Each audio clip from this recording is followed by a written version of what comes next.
Good morning friends. हो चुकी है एक और मॉर्निंग की शुरुआत और मैं नहा धो के पूजा कर चुकी हूँ, खाना बना चुकी हूँ, सारे काम कर चुकी हूँ और आज सबकी छुट्टी है इसलिए सारा काम जल्दी हो गया। और अब मैं कर रही हूँ एंजॉय अपनी चाय। और मैं आपको एक चीज़ दिखाना चाहती हूँ। देखो ये आर्यन सो रहा है। हमारे बेड की पोजीशन ये होती है सोने की। ये पूरी रात क्लॉक की तरह ना, इसकी सुई जैसे क्लॉक की सुई जो होती है वो घूमती रहती है, ऐसी ये पूरी रात ये बिस्तर में ना घूमता रहता है। कभी इनको लात मारता है, कभी मुझे लात मारता है।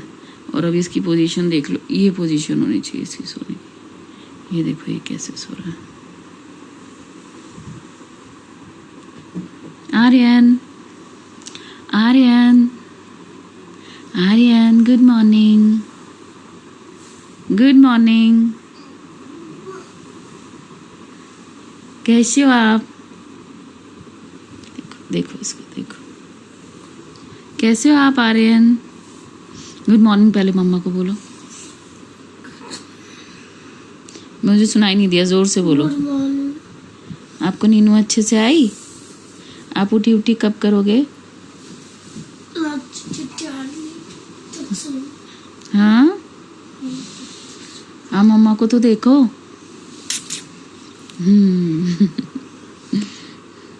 कब उठोगे? दोपहर को? अच्छा इधर देखो, आज तो आपको स्कूल जाना है। आपके स्कूल से मैसेज आ गया है, आपके स्कूल से मैसेज आया है कि आर्यन पवार को स्कूल भेज दो, ऐसे मैसेज आया है। अरे मेरे प्रिंसिपल सर का मैसेज आया है कि आर्यन की छुट्टी है तो ले आना। चलोगे मेरे साथ? एक दिन में बोर हो गए? क्यों बोर हो गए? एक्चुअली ना थोड़ी थोड़ी ठंड शुरू हो चुकी है और इस टाइम में मॉर्निंग में मेरा ही उठने का मन नहीं करता। तो ये तो बच्चा है, ये तो कहाँ ही उठेगा। गुड मॉर्निंग फ्रेंड्स, कैसे हैं आप सब? उम्मीद करती हूँ सब ठीक होंगे। हम भी बिल्कुल ठीक हैं। मैं हो चुकी हूँ स्कूल के लिए तैयार और निकलने लगी हूँ स्कूल के लिए। मॉर्निंग में मैंने एक छोटा सा वीडियो शूट किया था क्योंकि आर्यन सो रहा था तो मेरा मन हुआ आप लोगों को दिखाने का, तो बस मैंने वही दिखाया था। इसके अलावा मैं अपना व्लॉग जो है कल अपलोड नहीं कर पाई क्योंकि हम इवेंट पे गए थे और रात में हो गई थी बहुत देर। तो वो मैंने आज सुबह अपलोड किया है, तो वो आज सुबह मिलेगा आप लोगों को देखने के लिए। और बस आऊँगी दोपहर में तो मिलूँगी आपसे। अभी निकलती हूँ स्कूल के लिए, बाय। तो आ चुकी हूँ मैं स्कूल से और आज मेरे पति देव घर पर ही थे, बच्चे भी घर पर ही थे। तो चलो पूछते हैं उन्होंने मुझे अभी तक कितना मिस किया। कितना मिस किया मुझे? बहुत बहुत मिस किया मैं। आज इस सुबह मुझे 3-4 काम बता के गई थी दिवाली की सफाई के। तो जब मैं वो कर रहा था ना, मैं इसी को याद कर रहा था। बस तभी याद कर रहे थे मुझे? हाँ, उसके आगे पीछे भी याद कर रहा था। आगे या पीछे? आगे पीछे दोनों टाइम। पूछो क्यों? क्योंकि मैं सोच रहा था वो इसके आगे पीछे और क्या क्या काम मिलेगा। देखिए गाइस, 16 साल से मैं ही सफाई कर रही थी दिवाली की। सारी सफाइयाँ मैं करती थी, इनका कोई कंट्रीब्यूशन नहीं होता था। ये रेगुलर ऑफिस जाते थे। अब मैंने स्कूल ज्वाइन कर लिया है तो अब ये घर पे रहते हैं। तो अब घर पे रहते हैं और सैटरडे संडे इनका ऑफ भी होता है जो मेरा नहीं होता। और अगर मैं कल के संडे की बात करूँ, कल वही अष्टमी का फास्ट है तो वैसे ही मैं कुछ नहीं कर पाऊँगी क्योंकि भूखी रहूँगी सारा दिन। अगले संडे दिवाली है तो मेरे पास कोई ऑप्शन है ही नहीं। या आई नो, इसीलिए मैं केवल याद कर रहा था अच्छे तरीके से। मैंने कुछ बुरा नहीं सोचा आपके लिए कि भाई ऐसे काम देके गई ऐसे। इनकी शक्ल से ऐसा लग रहा है कि इन्होंने मेरे लिए कुछ बुरा नहीं सोचा। मन 36 गालियां बकी होंगी। नहीं नहीं, गाली वाली तो मैं वैसे नहीं देता, आपको भी पता नहीं देते। कोसा तो होगा? नहीं कोसूंगा, किस लिए? इसमें भी कुछ नहीं, किस लिए कोसूंगा ये बताओ ना। क्या आप मेरे को काम देके गए इसलिए? Come on.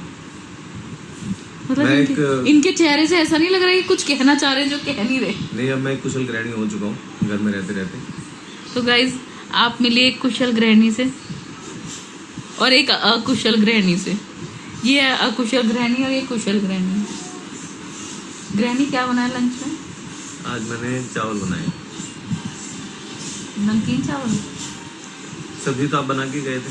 शुक्र है वो बोल तो दिया कि लंच की सब्जी बना के गई थी। गाइज मैं पराठे बना गई थी और काले चने बनाए थे मैंने कि नाश्ता कर लेना। और मैं सुबह पुलाव भी वो चावल भी छौंक देती पर वो ठंडे अच्छे नहीं लगते तो इसलिए इस आदमी ने जो है चावल बनाए हैं। पूरी बात बताओ। नहीं अभी तो ये मैं सीरियसली बताऊं, चावल बनाने का मेरा दूसरा कारण ये भी था, मैंने कहा आएगी फिर 2-2:30 बजे तो ये आएगी, उसके बाद ये बनाएगी फिर खाएंगे, वही 3-3:30 बज जाएंगे, तो वो आउट ऑफ फ्रेम हो जाता है लंच का टाइम ना, तो फिर मज़ा नहीं आता खाना खाने का, तो इसलिए भी मैंने बना लिया था। तो चलिए गाइस हम लंच करते हैं, हम लूटते हैं मज़े और मिलती हूँ फिर। मैं इसमें ना वॉइस ओवर करूँगी कि हम गपशप कर रहे थे।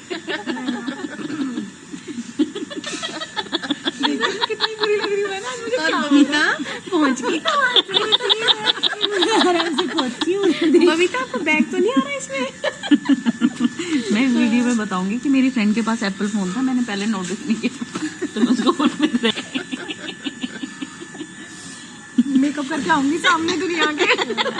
मैं ओरिजिनल हूँ। ये है बबीता, ये है रेनू, ये है रॉक्सी और ये हूँ मैं। तो सबसे गंदी लग रही सभी पूरे लग रहे। अंकिता भी छोड़। तो हो चुकी है रात और करने लगी हूँ मैं अपने व्लॉग का एंड। और आज शाम को हमने कुछ भी शूट नहीं किया ज़्यादा, क्योंकि हमने ये प्लान किया था कि कल हुई अष्टमी है, आज मेरा बुटीक से सूट मिलना था, मैंने स्टिच करने के लिए दिया था, तो शाम को हम बाहर निकलेंगे तो कुछ व्लॉगिंग के लिए शूट करेंगे। और बहुत अच्छे मन से हम लोग बाहर गए थे, पर मैं वहाँ पे शॉप पे पहुंची, बुटीक पे मैं पहुंची तो मैं तो उतर के अंदर चली गई थी। ये गाड़ी पार्किंग में, स्कूटी पार्किंग में लगाने लग गए, तो वहाँ पे किसी आदमी ने गलत तरीके से पार्किंग में लगा दी अपनी गाड़ी, जिससे ना निकलने में आने जाने में लोगों को प्रॉब्लम हो रही थी। तो इन्होंने बहुत हम्बल रिक्वेस्ट की उनसे कि आप गाड़ी जो है थोड़ा ठीक तरीके से लगाइए ताकि यहाँ से लोगों को निकलने में आसानी हो। पर पता नहीं कई लोग किस दिमाग के होते हैं, वो अब्यूजिंग लैंग्वेज में इनसे बात करने लगा, बदतमीजी करने लगा। तो वहाँ पे माहौल फिर बहुत गर्म हो गया, क्योंकि मेरे हस्बैंड जल्दी से कभी गुस्सा नहीं करते, बहुत शांत दिमाग के हैं वो, पर वो इतने गलत तरीके से बोलने लगा था कि इनको भी गुस्सा आ गया। तो फिर बस मैं भी तुरंत एकदम बुटीक से निकल के भागी कि एकदम क्या हो गया। जो बुटीक की दीदी थी, उनके हस्बैंड थे, वो लोग सभी आ गए और सबने इनको शांत करने की कोशिश की, तो वहाँ बहुत गर्मा गर्मी हो गई थी। तो फिर बिल्कुल भी मैं व्लॉग बना ही नहीं पाई उस वक्त ना, दिमाग में बिल्कुल ये चीज़ें आती नहीं जब कुछ हमने प्लान नहीं किया होता और सडनली कोई ऐसा मिसहैप हो जाता है। मुझे बताइए, आप लोग भी बताइए कि क्या इस तरीके से गलत तरीके से पार्किंग करना जिससे और लोगों को परेशानी हो, क्या ठीक है? क्योंकि मतलब हम तो मतलब कई लोग ऐसे होते हैं कि ये दिखाने के लिए कि भैया हम बहुत बड़े आदमी हैं और हमसे तो कोई कुछ बोल ही नहीं सकता, किसी भी तरीके से पार्किंग में लगा देते हैं, जिनसे काफ़ी लोगों को परेशानी होती है। और उसके बाद गलती होने पे गलती मानने की बजाय और गलत तरीके से बात करना, जो आदमी सही है और सही बोल रहा है उसको गलत तरीके से बोलना, ये बहुत ही गलत चीज़ हो जाती है। और कई लोगों को ना ये चीज़ बिल्कुल भी समझ नहीं आती है कि मतलब अगर कोई अच्छी फैमिली से और वो नहीं चाह रहा झगड़ा करना और बार बार गलत बोल के उसको पोक करे जा रहे हो, तो मतलब हर आदमी की ना एक लिमिट होती है फिर सहने की।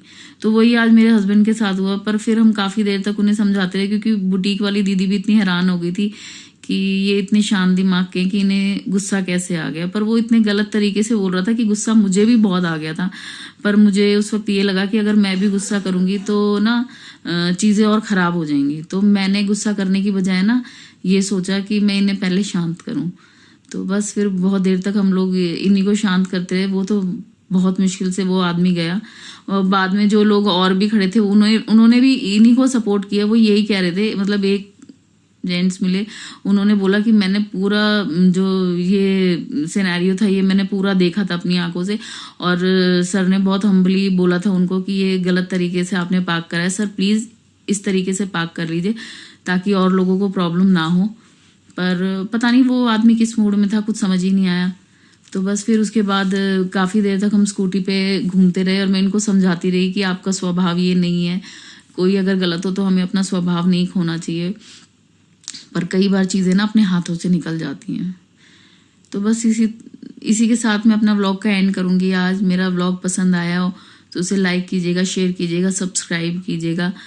और इसके साथ कमेंट बॉक्स में भी अगर कोई फीडबैक हो या कोई एप्रिसिएशन है उसको ज़रूर मेंशन कीजिएगा। कल हुई अष्टमी है, मैं बच्चों के लिए फास्ट रखूँगी, तो कल मैं व्लॉग करने की कोशिश करूँगी कि अच्छा व्लॉग कर पाऊँ आज। तो बस थोड़ा सा मूड ख़राब हो गया था मेरा भी इनका भी, तो आगे व्लॉग करने का मन ही नहीं किया।